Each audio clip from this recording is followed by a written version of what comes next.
Hi there, I'm Ahsan and you are watching me on YouTube, Facebook, and LinkedIn Live.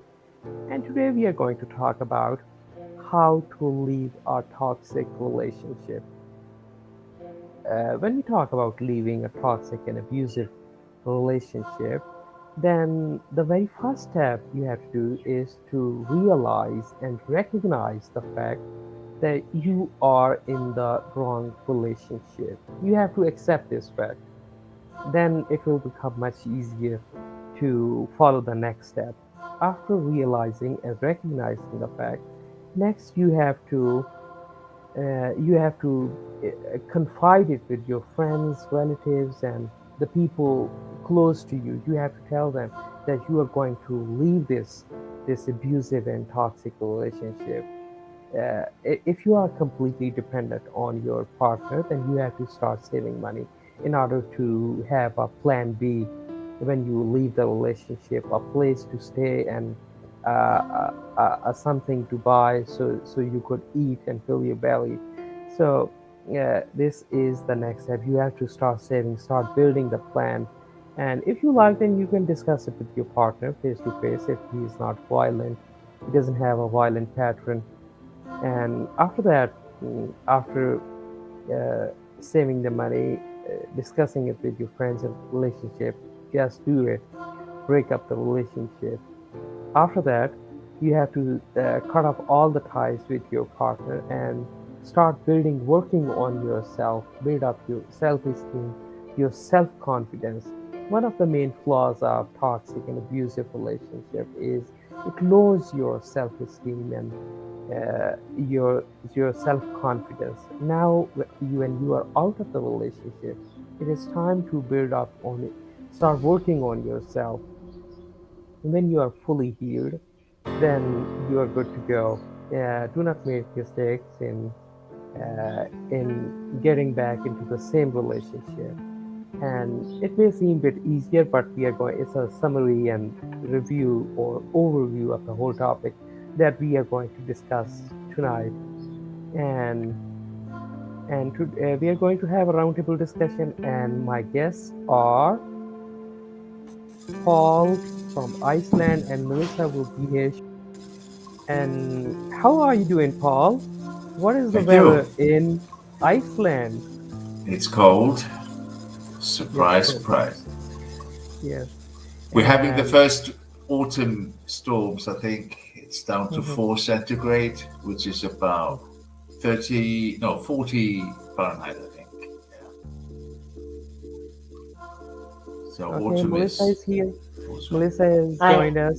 Uh, hey, Melissa, how are you? Good. How are you? Hey, pal. Well, Hi. I'm doing good. It is always lovely and good to see you. You are a therapist and you're a psychologist, and so you deal such topics very in a very creative and a good way.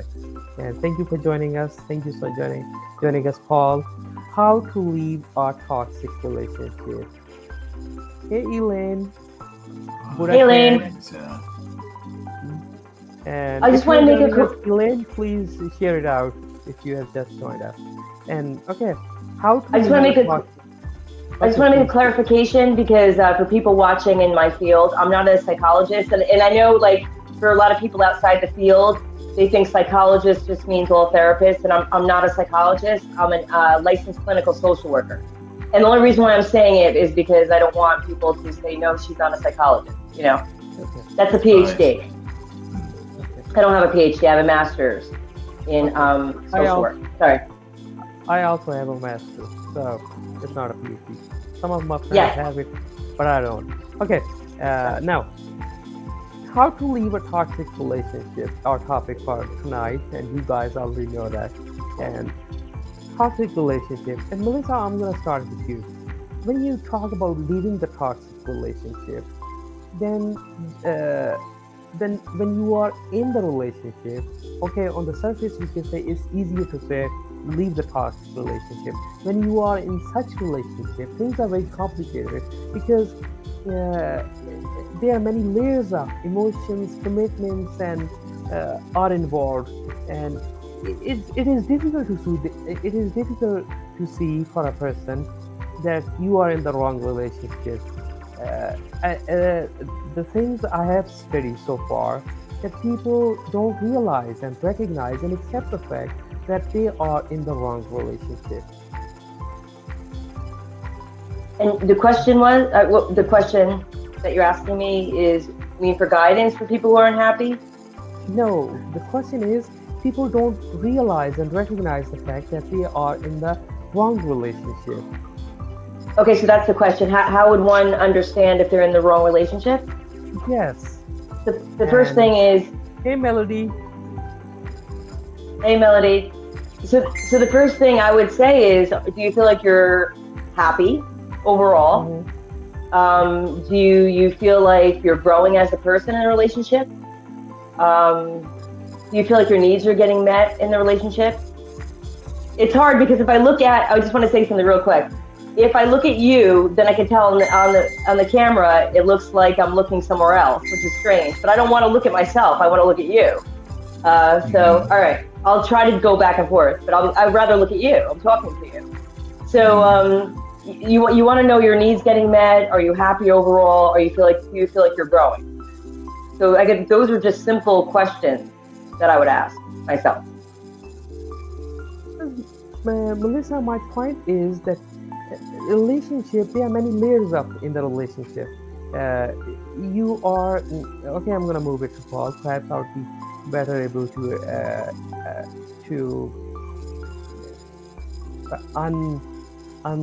unravel this question. That you are in the relationship, and the relationship is abusive and toxic, but there are many emotions out there. Your emotions of romantic emotions, of commitment, of deep intimacy. There are many things out there. So it is the abusive element and the toxic element is what just one part, and all of the other layers are just folding up and building up the relationship. So it is difficult for a person when you are in the relationship. So it is difficult for you to recognize this the toxic element. To be honest, I don't think it's that difficult. The, Mhm. the difficult part is probably to accept and admit that Yes, something is wrong. And that yes. I remember I went to a dinner party, I think it was about a year ago, can't remember. And I ended up, suddenly my partner wanted to go, in the next 5 minutes. And we had just finished dinner and we were at those, these are friends of ours that live not far away. And, I felt awkward. And then, of course, when I came home, I texted and excused this. I was sorry that we had to leave early and all that.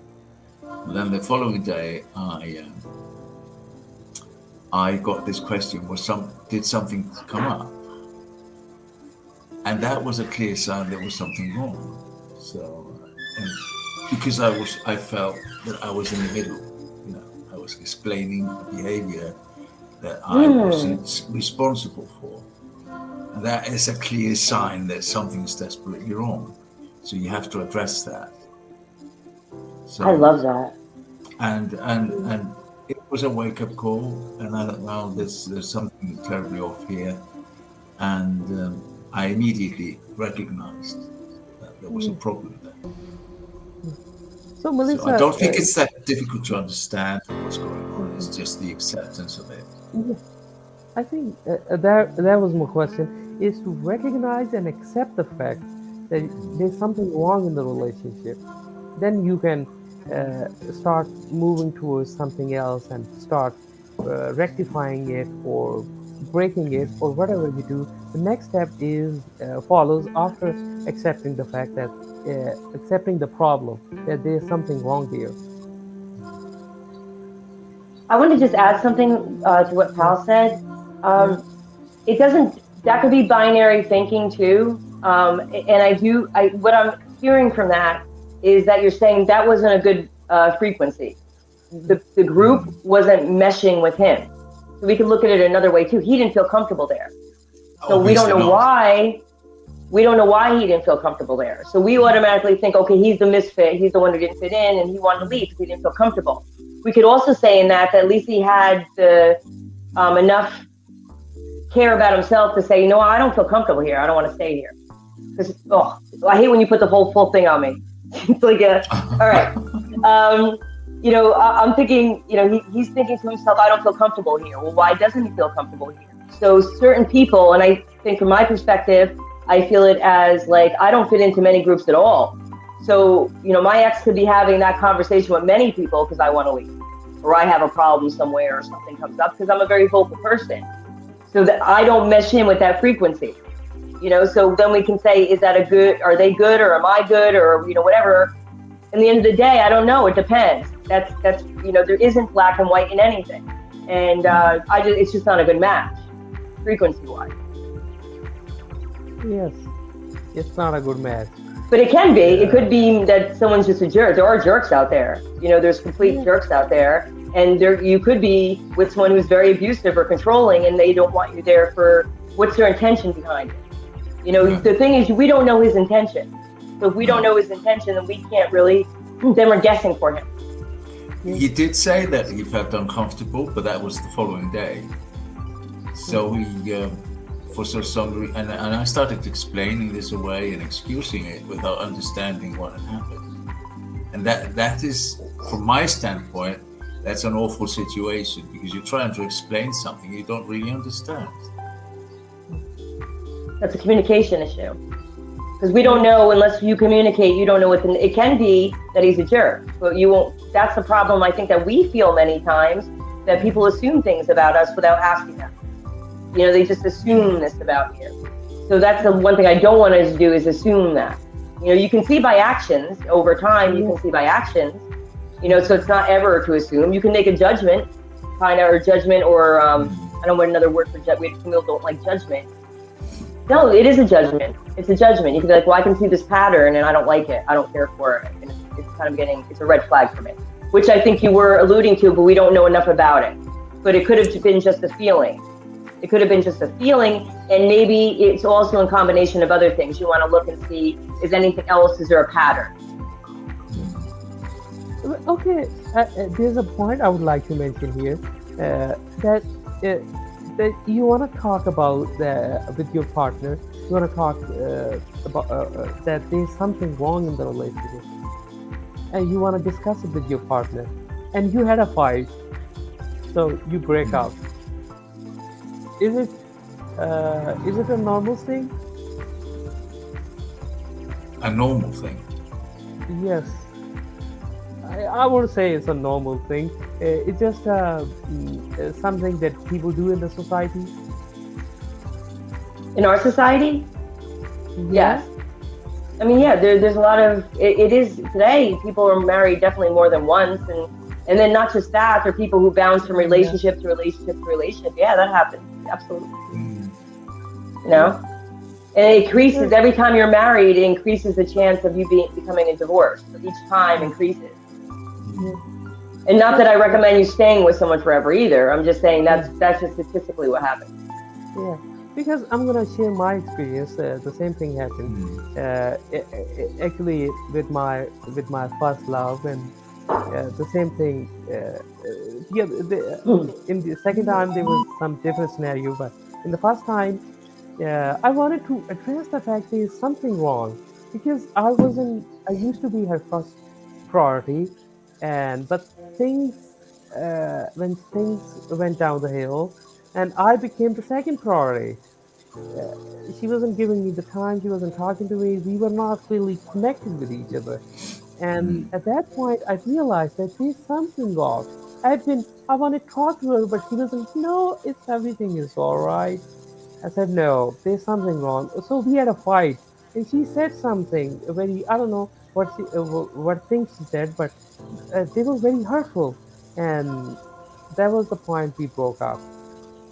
And I think I was right when I was observing the fact there was something wrong. And I was right. Would you like me to give you a little feedback on that? Yes. Okay. So when you saw her behavior change, there was something in you she did not think would vibe with her. But she didn't know how to tell you, and she was probably still, I'm being completely honest, and probably still thinking she wasn't sure yet, or maybe she didn't feel comfortable breaking up with you. Because if you are a priority to her, she would have continued to make you a priority. Okay, but that doesn't mean that there's anything wrong with you. You just didn't have the same vibration. And you don't want somebody with you who questions you. So this was a good thing. She just wasn't good at, maybe being honest about her feelings, but there was no, it's not black or white either, but she's not a good breaker-upper in that way. Yeah. And I think you don't have to share anything of what she said to you personally. I definitely think that's related. Probably not. She doesn't seem like the most truthful person. Yeah. So she gave you a little bit of it. Yeah. Okay. But it means people think a breakup means something's bad about you. There's nothing bad about you. You just weren't a good fit, which you're grateful Yeah. And it was my first love, and it was the time that I was very hurt at that time. And it was very difficult for me to after the first breakup and first love, it was very difficult for me to go through the whole situation. But I learned and realized the fact later on that she wasn't a good match, because I am a kind of person that I'm a very open. Yeah, whatever it is, good or bad, be with me or not with me, it should be front. It shouldn't be on the table. Start avoiding partners. So you be with the person, but you don't want to be alone. If you want to be with the person, then you have to be with the person fully, in all terms. You don't have to just be with the person and avoid some part of it and accept one part of it. It doesn't feel good. Paul? Well, I think it's many small signs that tell you that something's not right, and it probably takes some time to figure out what exactly it is. And so yes, it's people need to be upfront about things, how they're feeling, in order to understand what's going on. And until you get that explanation, you are sort of in the dark, because you can't see yourself, you only see your partner. So but then it takes two, of course. So if there's a problem, it's usually, you have to go back in time and think, weren't we both happy to go to this dinner party? Was he going there for me? In a way, I thought, it's funny, because perhaps both partners are thinking that they're doing it for the other guy.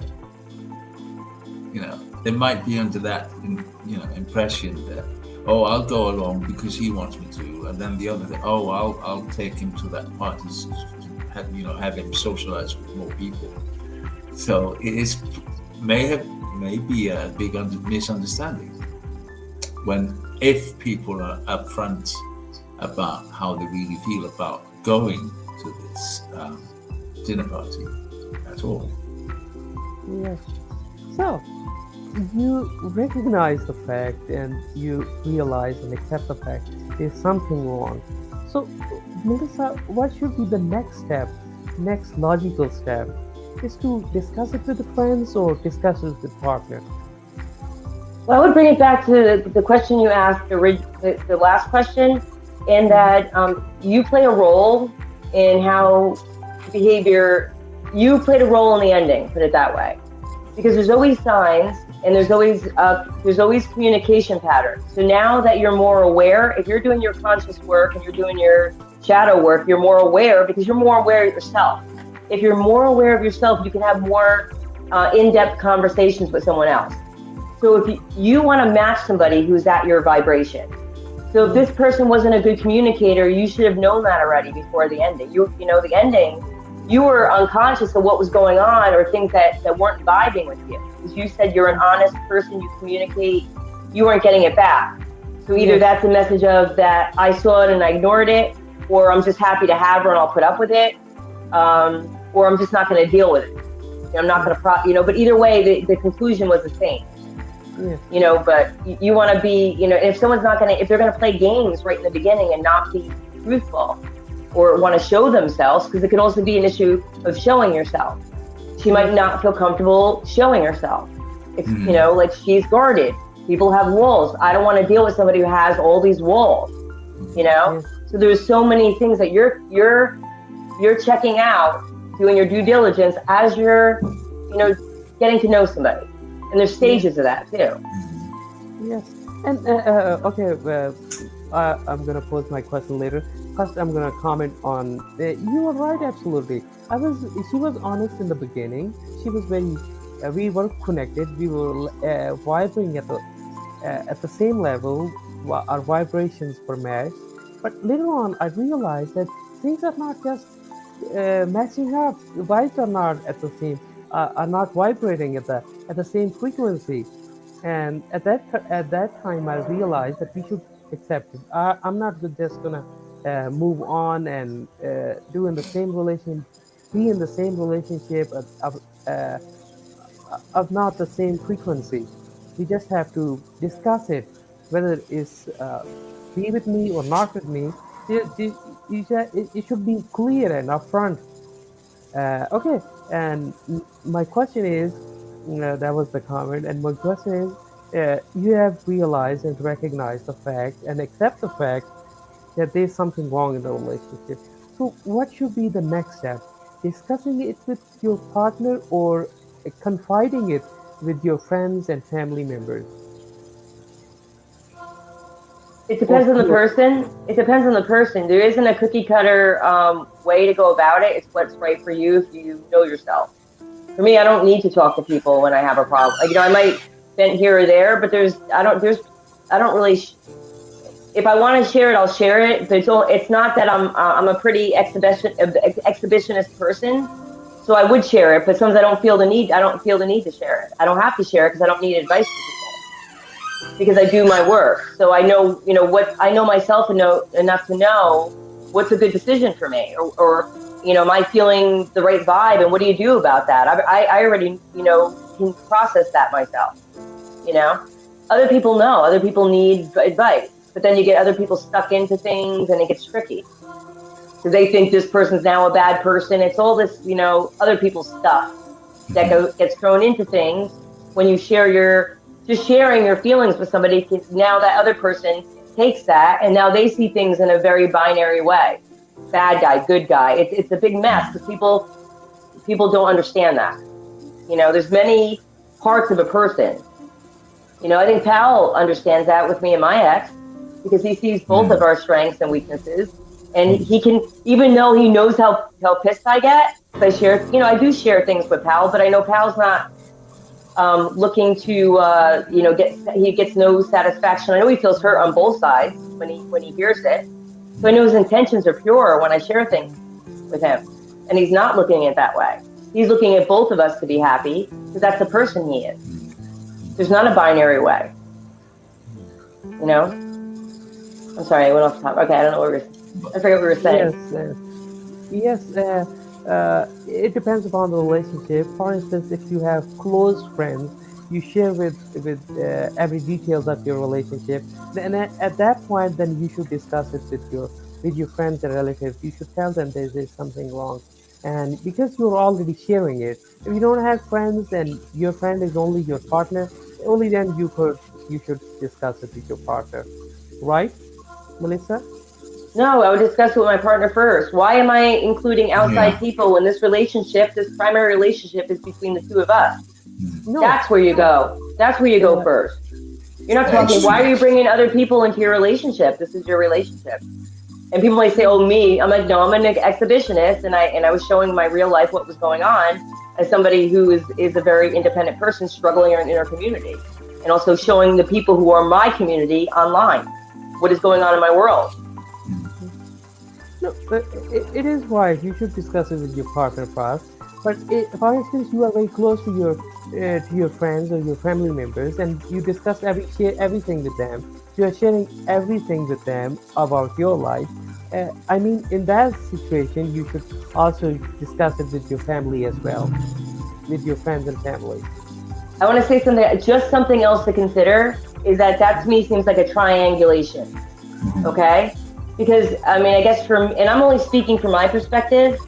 I don't want to, if I'm out with Pal, I'm not spending my day talking about, what's going on. I want to learn about Pal. I want to see what are other things, even besides relationships, what he's interested in. I want to go look at art.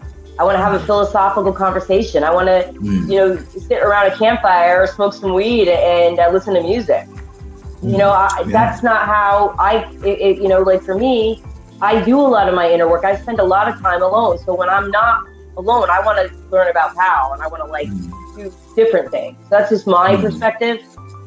Okay. And again, I just don't understand why you wouldn't speak to the person you're having an issue with, or even you're gay. Okay. I'm sorry. That's just again me. Okay. You have discussed it with your partner, but you see the pattern. Your partner say no, everything is all right. You just feel it that way. He just put it on you, and now I think if you have friends, then you should also discuss it with them. Paul? I got a bit burnt from talking to my friends about my relationship. So that I was it didn't really help because I realized that my friends, I mean, Melissa is totally right. We don't need so much. I mean, obviously, our friends are just hearing one side of the story. They're not hearing the whole story, and so it's a bit skewed, and it's not going to be very fruitful. I mean, the outcome is going to be a bit weird, and I realized it didn't lead to anything. I was just listening to the opinions of my friends about the person I had been sleeping with for almost 2 years, and I didn't need that. That was beside the point. They didn't answer any questions, about why and what I should do. I mean, of course, they had all sorts of solutions, but there was something off about, because it was so too opinionated, and they start talking about other men that were similar to him, blah blah blah, and right, it sort of derailed the whole thing, and I thought, this is not right, and it was sort of unfair because I had made effort to talk about this to him, but nothing much came out of it, and except, of course, that he didn't really like to socialize out and about with my friends. So that was the answer to that. But I felt a bit awkward to explain that to my friends, that he didn't really like to socialize with them. But that was the truth. So that leads to another thing. Is that healthy? So what am I supposed to do now? He certainly hasn't got any friends that he wants to share with me. So I'm sort of stuck there, He doesn't like my friends. I don't get to meet his friends. So we're sort of in a limbo in a way. And as much as I would define myself as a loner, I do like to socialize on this level. I mean, meeting up with people, where people are sort of reasonably balanced. I mean, I don't like Yeah. So, but I faced that, and that was it. But towards the spring of this year, I realized that there was so much going on in my private life, and I didn't want, like Melissa said, you didn't want too many opinions about what was going on from the outside. You needed to do the inner work and know where you stand yourself before you. There was so much going on. It's sort of like the work of pilots in the cockpit before landing. There's so much going on, and you don't have time to listen to every opinion about your, partner, or how Okay. whatever was going on. And it's whatever's going through with the other person you're speaking to. You have to realize too, they have their own hang-ups about their own stuff that they haven't Oh, healed. So they put that oh, on yeah, top of what you're telling them. So they hear what they want to hear, and they paint their own story in their head about your life. Not right. not consciously, not consciously. No, It's our own hang-ups, our own yes. triggers, our own trauma we didn't deal with. So this is really complicated too. I mean, one of my friends that I gave a bit of a break this spring. She told me I had noticed that she was a bit Mario irritated her, and then she told me that in February that he reminded him of her ex-French lover that she had met about 20 years ago. That's why he irritated her. Well, that's why Trump is irritating. I think for most people, Trump in people's mind, they don't realize it, but in their mind, I believe for some reason he represents someone unhealed to them, and it all got put onto Trump. Right. So I don't think it's like practical. Whether you think he's a good guy or a bad guy, it's not a matter of that, because you can see what you were unhappy and what he did in office. But there's such an emotional piece to it that I think that they project onto him all these people that they made up in their mind, like in their mind about him. They projected it onto him. You know, unhealed Totally. stuff. Unhealed stuff. But she would never admit that it was unhealed stuff. Most people are not aware. Most people do not have the depth to be able to understand them, and that's why, I wouldn't go to people for advice. Okay. Yeah. You discuss it. Okay.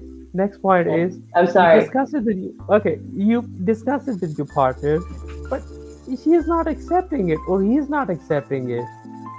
That there's something wrong, and you are definitely feeling that there's something wrong in the relationship. You are not matching up at the same level. So, what should we do in such situation? Hey, Amanda King.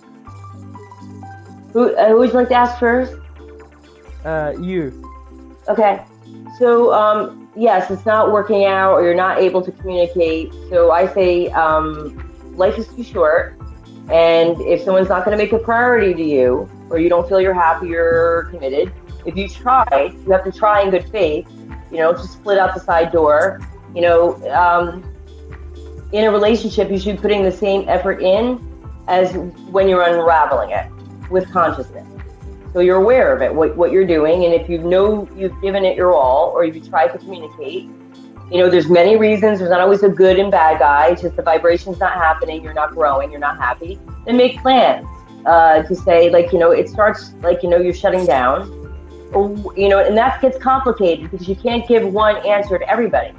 And that goes back to your first question of the show. I took some notes. You were saying when should someone leave, or what are the decisions involved with that when you want to leave? Well, that's complicated. That's not a cookie cutter answer. I would say it comes down to, I believe it's 3 things. Number 1, your belief in yourself. Number 1, before you leave, you need to have a strong belief in yourself, because if you're not, you could, it gets. If you have a belief in yourself, you can leave and feel like you're okay. You're not going through those abandonment things. You process stuff. You're not just not dealing with those emotions and leaving, because those emotions still follow you into the next relationship. So heal it in that relationship, even if that means that you're separating. Do it the right way, and then you're not carrying that baggage, that energy into the next relationship, because it's not fair to the next relationship. And if I was dating someone that had all this baggage, I'm like, that's not fair for you to bring in to your relationship with me. I'm working hard on, leaving my stuff, and that's already set up for failure. All right. So the first one is your belief in yourself. Your second one is your motivation. How motivated are you to leave? Okay. There's different motivation, and what could be toxic to one person in their relationship isn't toxic to another. I believe there's levels, because there's your own levels of consciousness. Somebody who's really conscious has certain levels of what they think is toxic or not toxic, compared to somebody who's walking around completely unaware of what's going on. They could have, he doesn't pay the bills, and he cheats on me. That might be enough. For a conscious person, that's nowhere near enough. because we're very fulfilled people. We want the same thing in a relationship. It's not going to work. You can't just come and throw money at somebody who's conscious. It's not going to work. What kind of conversations do you have? What are your ethics? What are your interests? Is that going to work? What kind of person are you? What do you do? What do you like to do? Because that might not work with me. Even though we might think we're great people, we could be friends. Because a conscious person doesn't think in scarcity. They think that I'm a good catch and I'm, there's plenty of fish out there. Why am I concerned about this person? We could be great friends. And if they hooked up with them, God bless them, because you're not jealous of people. There's more. The world is full of abundance. Why would you get jealous? Who cares? That's what unhealed people bring into the relationship. All that baggage. No, I don't want to play games like that, or these little games that I don't play games. What was I saying though? Oh yeah, sorry, I got off track. All right, the third one is luck. Actually, I could add one more to that. The third one is luck. Okay, some people have a lot of money. God bless them, they have a lot of money. I'm not jealous of it. The universe just gave me other opportunities to learn and grow. So, not jealous. Worked on my stuff. So, they give you opportunities. What are your strengths? What are your strengths? What are things that you can use to your advantage, if you want to leave? Where are you going when you're leaving? You're planning that out, or you're just going to get in a fight and, walk somewhere and not have a plan? You're running towards somebody. Is that a good idea? You want to go into a relationship desperate because you need a house. Is that a good idea? So a conscious person is thinking of all those things. They're not just doing things. They could be impulsive, but strategic in what they're doing. Could be impulsive in certain areas, not in others. You're thinking. You're not just making decisions. So yes, there's many types of luck. And your intuition is also paying attention for what are good opportunities and what are not good opportunities. So the universe is always giving you signs. If you're looking to leave, the universe could give you signs that you think, wow, that fits with me. You don't think it out. Is that a good decision? How would you feel there? How are you going to be able to take care of yourself? If you have money, that is. However, even with everything is good and bad, because you could have a ton of money, but if you didn't do your inner work, you're going to make some poor decisions with that money. Yeah. So in certain ways, money can be good. In certain ways, money can make you do some impulsive things you might regret later. So that's why the inner work comes in handy. So yes, I thought I had a fourth, but now that's it. That's good, I say for now. Okay. And inner work plays a very significant role when we talk about the relationship. Even plays a significant role in every aspect and every dimension of our lives. And Melissa, when you were talking, it reminds me of the signs. When you know that there's something wrong in the relationship. Some of those signs are that your self-esteem is low, your self-confidence is getting lower, you are not growing as a person, and you talk to someone and the other person is always about the other person, the other partner, and you are always the second priority. Okay, when something about you, something good about you, you win something, you do something, okay, it's an ordinary thing. But when something your partner does, then it is always, the focus light is always on him or her. And these are, I think, clear signs that if they are happening, the pattern is there, and you realize the pattern, they're happening over and over again, and your self-esteem is getting lower, and there's no light on you, you're not the first priority, then these are the clear signs that something's wrong in the relationship. Paul? Yes, it's the thing is that you may be aware of that, and things are falling apart, and there are many signs. I'm talking my ex some years back, where I lived with him for 8 years. And we had a nice home together. We built up a nice home, but it was more about socializing. So my flat was sort of more like a gathering place for dinner parties, because he had sort of been he had been working as in a local household in Washington D.C.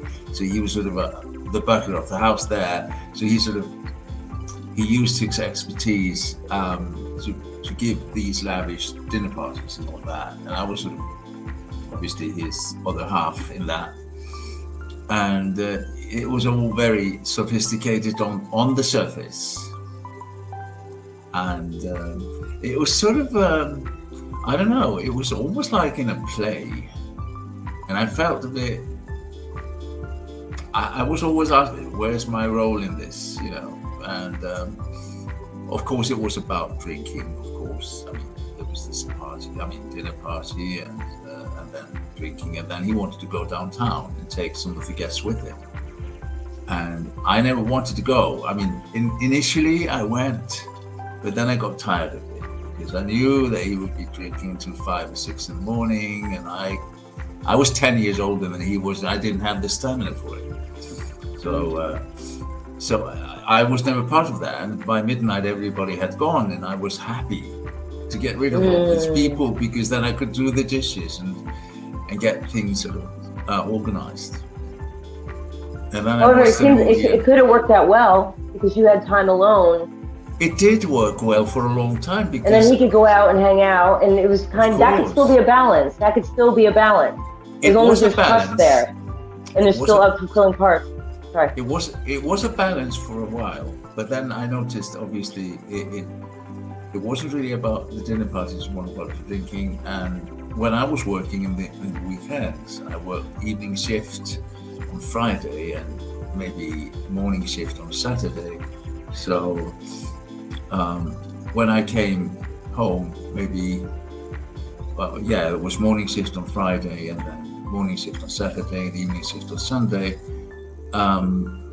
When I came home at 4:30, he had already gone to the bars on a Friday. And then I went early to sleep and I woke up just before 7 o'clock, got ready for work. And then I met him in the hallway when I was leaving for work and he was coming home from the bars. So, and that didn't go down well with me. I sensed this is not normal. This is not a normal, because I was looking for some sort of a family life, where we were sort of building something up together. Not. I also feel like if he's out with people, like let's say, depending if there's a sexual attraction there, and you're bringing alcohol and you're spending all these time with these people. Mm-hmm. Number one, I'm just speaking of, this is how you think of things. People don't think today. That's why it's okay to acknowledge that you're an impulsive person. Okay. It's okay to acknowledge you're an impulsive person. But if you're in a committed relationship, do you really think it's a good idea for you to be going out drinking with people of the opposite sex and hanging out? Okay. That's a recipe for disaster, even if you're ethical doing it, because alcohol makes you, not think clearly. Okay. And now you're dancing, that's disrespect to the relationship. That's what I feel, number one. So I just thought of that because I thought at first, like, that's a good idea. That sounds fun, but no, not what you're doing. It really isn't. When you say, I don't think people are real with themselves. When you say that, like, this woman can be friends with all these men. The men I have that are my friends or that are close friends of mine are only gay men. I don't have male friends that way. I don't talk privately to males because it always ends up in a problem because you're sharing intimacy. It's a bad situation. It is true. So that's a boundary. So before you avoid entanglements that way, just have firm boundaries. That's why I always talk to all of you. I talk to you in a group chat. Why do I talk? Because that's the proper way to be. Because I wouldn't say anything to you privately, and I don't want anybody saying things to me privately that they wouldn't say to the group. Because that's intimacy, and I'm not in a position where I want to be intimate with someone emotionally right now. Yes. So that's how I protect it's not personal to anybody. I just apply the rule to everybody. That's people think I'm crazy, but that's a healthy boundary. But people don't think of that ahead and you could apply that to everything. And I don't want to be with somebody who's not conscious that way. I have to explain these common things to somebody. I don't want to do that. I want somebody who's done enough work and shows respect for themselves, respect for the relationship, respect to have some integrity. And the things I do, I consciously think about And, to people that might be outside their comfort zone or judge it. But to me, I feel fine with it or I wouldn't do it, Yeah.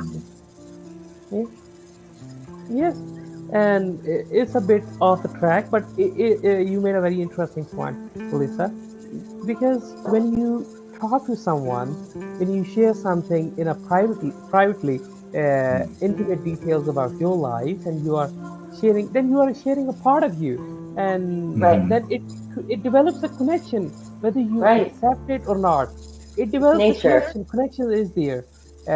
So when you nature. do it publicly in a just like we have a group of three people, you have a group of Yeah. I don't know how many people are there in Melissa's mind, but there are some About 50, people there. over about 60, I guess. Yeah, but Yeah. yeah, yeah.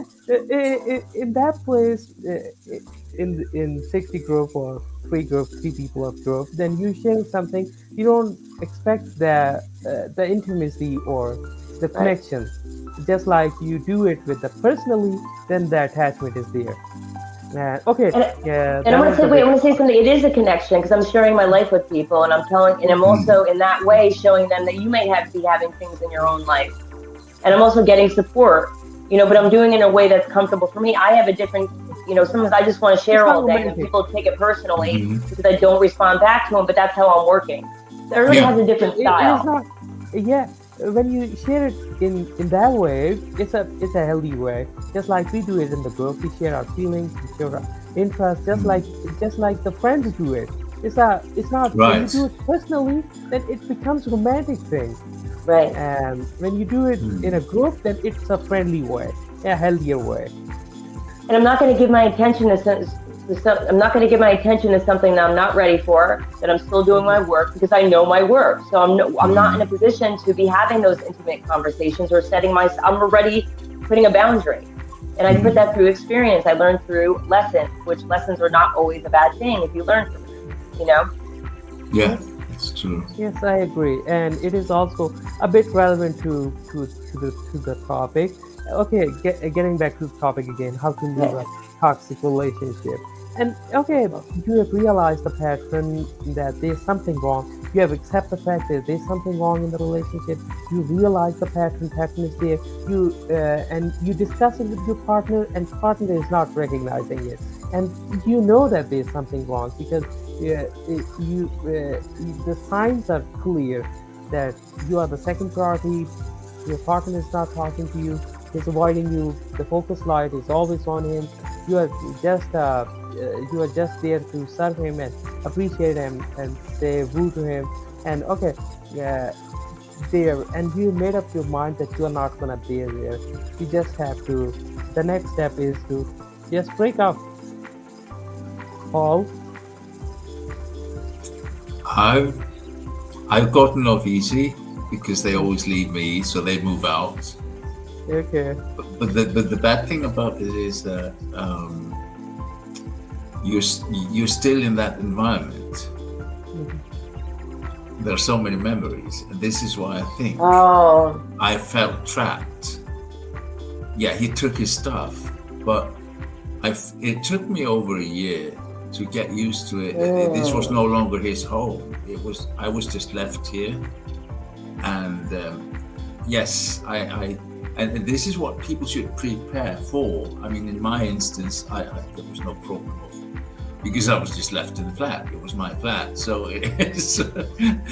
I sat in the heap of memories. I mean, he was able to escape, and start a new life somewhere else, but I was stuck in the old. Wise. It's bad to say it, but it's still the truth. I was left in the dirt of it. no, that's binary. That's binary because you don't know for him that he could be thinking that's your interpretation of it. Because he could be thinking from that point of view, he could be thinking from that point of view that I had to get all new stuff, I had to relocate. Because moving is a stress. Moving is a stressor. I'm sorry, go ahead. No, he was quite happy to leave because he wanted to get away from me. So he was able to sort of start anew.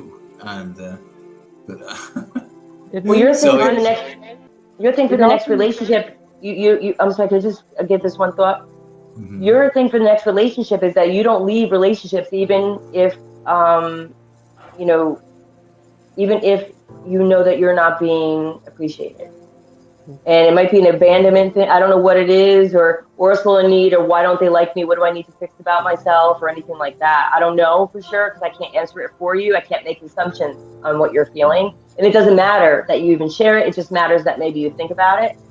But like, why is that a pattern? Now, patterns we want to pay attention to because the pattern is about us. Mm-hmm. So you're now in your next relationship, you're having lessons. In the next relationship, you're going to be like, well, I'm going to catch this sooner. I'm going to walk in with a stronger sense of self. That why would they leave you? You know, I walk into a relationship and you're like, you know, why would you leave me? I'm a great catch. Why would you leave me? I'm interesting. I'm this or that. I can list 15 things why I'm a great catch. Not arrogant, you know? And so if they didn't, I'm like, oh my God, what's wrong with you? You know, like there isn't like a feeling like what's wrong with me, you know, except I don't like that camera on like that. It's too much for me. I got to get better lighting. Or he's going to do it anyway to me. He's going to do it anyway. So anyway, so I'm thinking, no, because I like to look at you because I'm talking and we're having, mm-hmm. I like to have it like we're having a conversation or else, you know, yeah. Anyway, so I don't walk into it thinking, you know, to me, because I have a strong sense of self. So that's what you're bringing into the next relationship. You know, you've learned enough patterns because it's all at the right time now. You're waking up, you're doing deep work, and now you've had a pattern's a great thing because now you know what you have to work on. It's giving you a sign, you know? Yeah. It will lead to the same thing. When you realize the pattern and you accept the fact, then whether it's going to fight or the person leaves you, it is always end up the same thing, break up. It isn't like if you find out someone cheated on you. Well, yeah. Thank God I know that. I mean, I feel gross for juices, and you know, I'm not a big exchanger of energy because I think the juices are energy, and I'm not really big on that. You know, so that would be really upsetting. That would be more upsetting to me is like juices. Like, well, that's a violation because I don't know who this person's dealing with, who that person's dealing with. So that's my biggest violation. And then the other thing would be, and then also putting themselves in bad situations that led them into that because you broke the contract. You know, so that's a real bad karmic thing to break a contract. All right, do it. So if you break the contract, you know, I don't want to be with someone who would break the contract or put themselves in a situation where they break the contract. You know, do it the right way if you're going to end the relationship. I'm trying to think what else. So yeah, lessons. I don't know. Well, I lost my thought. Okay. Pall, after the breakup, I think the most important step after the breakup is to work on yourself, analyze the whole situation, and build up your self-esteem, build up new hobbies, interests, away from the previous relationship, from the toxicity. Just drain out all the toxicity, the abuse from your mind and from your life. So you could be in a position to better analyze it and work on yourself, build up yourself, rebuild your self-esteem and your confidence. It sounds very simple in theory. Yeah, it sounds very difficult. But when I think about this breakup in 2016 in the spring, it took me a whole year to get through it, and I was in no shape, form or anything to even look at another man for, over a year. And yes, I did socialize, and I actually fell into that trap of. I had this. It wasn't even a fling. We met a few times, and then I realized after I think we met about 4 or 5 times. And then I realized his smile reminded me of my ex. And this was only about 5 months after the split up. And it was a shock to me and then I realized I'm still deep in my grieving process. And I'm just looking for his face in another man. Oh, that's the worst. That's the worst. The worst. That's how mental I was. I was a wreck. And that's, 5 months on, I had to stare it in the face. I'm in no shape or any, I mean, not, and I'm not in a mental state to even date because I'm still looking for him. As if he's lost in action and I'm looking for his face somewhere. Also, what I just, let's say, don't you want to find somebody when you're at your best? You want to meet the person of that who you really want to have a long-term commitment with at your best. Right. So, like, you know, to me, that's how I'm feeling. Is that I keep working. I would like to meet someone at my best. Yes, you know, not the person I would meet now, and I don't want to waste my time. You know, I don't want to waste my time and you know, I'm not like that. You know, I'm happy with myself that way. You know, again, you know. to me, there's no price on that. There's no price. You can do that inner work. There's no price. There's no price. There's a peace that comes with that. Yes, indeed. And Paul, I want to add, you are absolutely right. And if I remember my own the two breakups, and it is easier to get back on your life and build yourself with your self-esteem, your confidence, and everything. It seems very easy. It seems on the surface, it seems very easy. When you are in the relationship, when you have broken up, and you gave a part of yourself, because the most important thing in life is your time, and we have a very limited time on this planet. And when you give a certain years of your life to someone, you give yourself a part of your life. You gave you away a part of your life, and it is something that you cannot, the other person cannot give you back, and you cannot. It is also something that you cannot get something back from the other person. You just given it away, and it feels like those years they are just lost, and it makes you feel lost. I would say that you are lost at that point.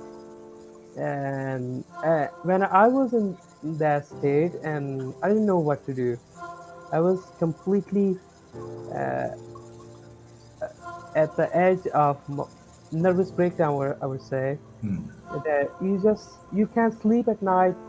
All the time you think about your the relationship, why, and there's so many questions in your mind.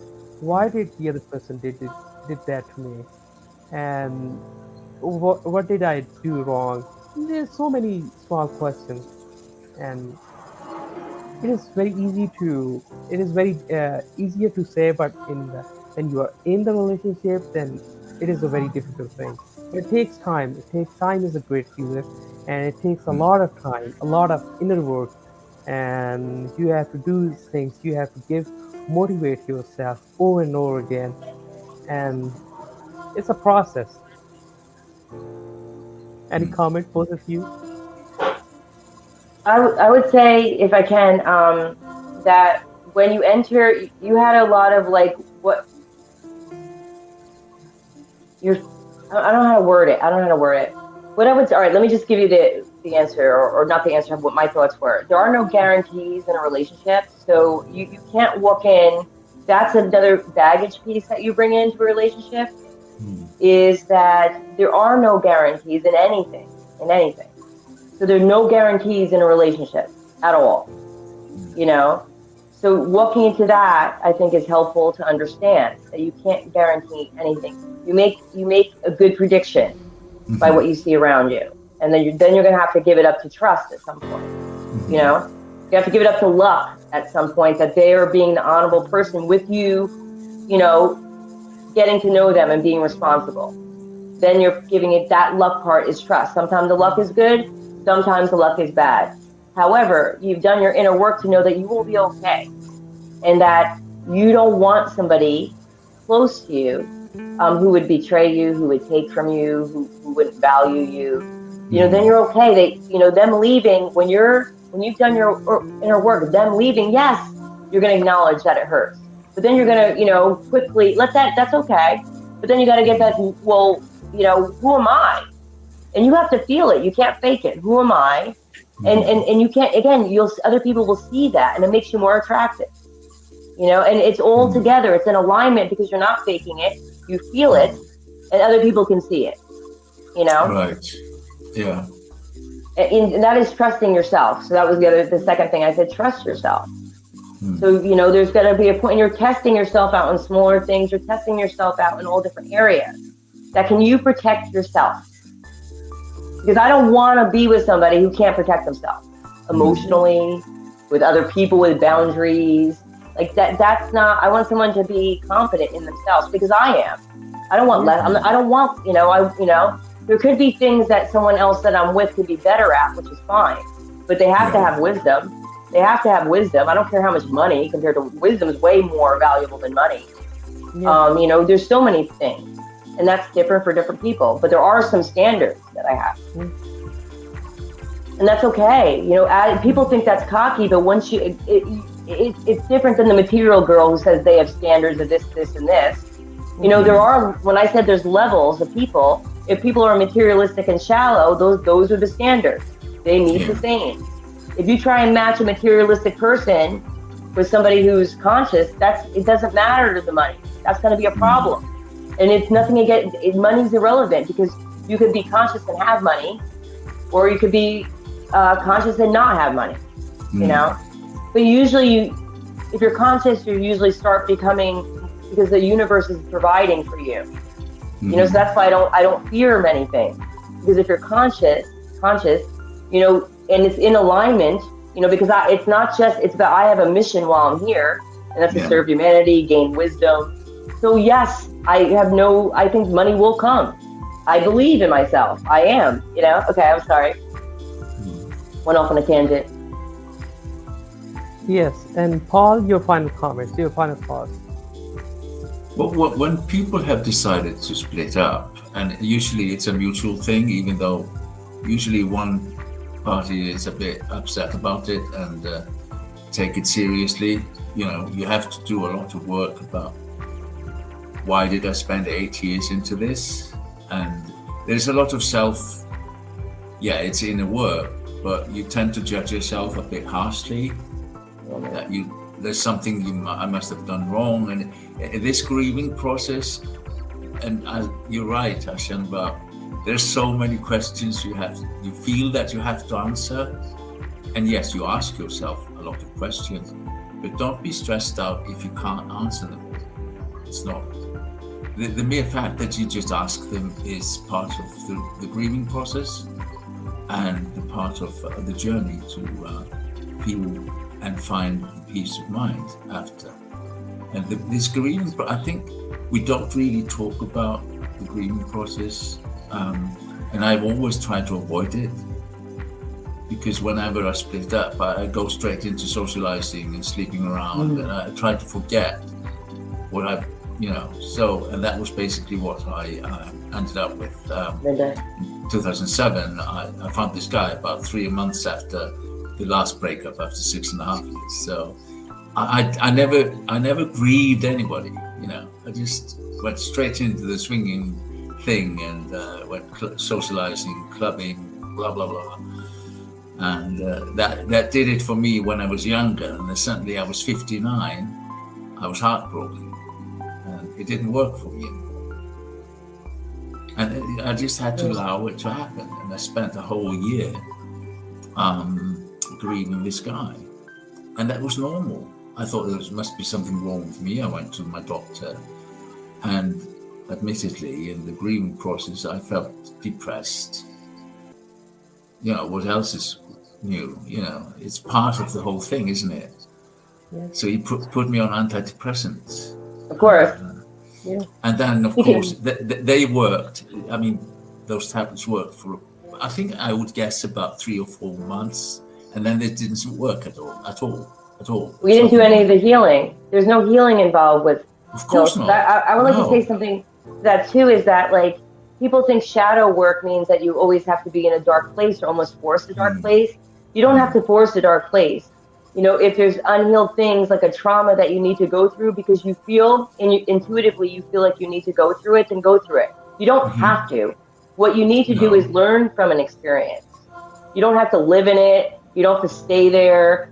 And if you feel like that experience is triggering what you're doing today, in your current relationships, then you want to deal with it. If it's affecting your life in a certain way, then you want to deal with it. You don't need to bring up all this different trauma from all these years and process each one. That's victim mentality. You don't need to go over things over. No. You know, you're here moving forward. So if it's something in your immediate now that's causing you a problem to get to where you want to be, then you want to process it. If it doesn't, let it stay there. Forgive yourself. Why are you beating yourself over something in the past when you can't change it? The biggest respect you give to yourself and others is to change your behavior. To change your behavior. And you should want to change your behavior because you're worried, you're beating yourself up over it from the past. So change your behavior, right? And everything, that's alignment doing that, right? You don't need to kill yourself over like what happened 15 years ago and you said this and you did this. You know, sometimes that stuff comes in my head too and I kick it right out. Like there's enough things going on in the world that I have to worry about what I did 15 years ago when I'm a changed person now. You don't own your past. I can't even remember. You're not what you did in the past. Just say, the biggest thing you can do for your past is to change your behavior. That's it. You know, for me, anybody who hurt me, the biggest thing I would say is, that they did feel bad for how they treated me. I don't want them beating themselves up. I want you to change your behavior. Right? Of course. And acknowledge what you did was wrong. That's it. Change your behavior. We're good. No, it doesn't mean you're back in my circle again. But as far as I'm good karmically, we're good. Right? So your final thoughts, Melissa? That's your final thoughts? Yeah, that's fine. Okay. And I think we have discussed enough, and we have discussed it from various aspects and from various dimensions of how to leave a toxic relationship. It is not an easy process. It's not a simple way. It's not a cookie cutter. Things are different in every relationship. Every relationship is different, and things are easier for me to say it. From one perspective, it is a normal thing in one relationship, and it is not a normal thing in the other relationship. So you have to be very cautious and pay attention on things, see the pattern, and if the pattern is there, then it would automatically discuss it with your partner. Or yes, of course, you should discuss it with your partner first, and because the other person, they will be comments, they don't know the whole story, and if you do the inner work, then it will definitely lead you to some point. And it's a process. You just have to work on yourself, and time is a great healer. And there's so many things that you have to know about yourself, so you don't bring up the baggage into the next relationship. And if you have any questions, just leave it in the comment box below. I'll answer it to you. Melissa will get back. Can I say one more thing? Yes. And don't be so hard on yourself. When there's a lot of information that we gave people today, don't be so hard because it can feel overwhelming. There's so much information, so much work we're doing. It feels overwhelming. What you can do is take one step forward. One step. Take one step forward. Just don't go backwards. Go forward at your comfort. Push yourself. The way I push myself is different than a way another person would push themselves. It's okay. You don't need to be here to 20, but you need to start putting a foot forward. Okay. Yes. If you have any questions, just leave it in the comment box below. Tag Melissa, tag Paul, tag me, or we will get back to you as soon as we can. I'm not good with boundaries that way, though. I'm not good with boundaries that way. Depends on my mood. So, don't tag me. I think I don't. Think that's probably the best. Okay, tag me. I'll send her the ad. Okay, whatever. All right. Boundaries. And have a good day, good afternoon, good evening, good night, midnight, or wherever you are in your part of the world. Ta-da, see you next week.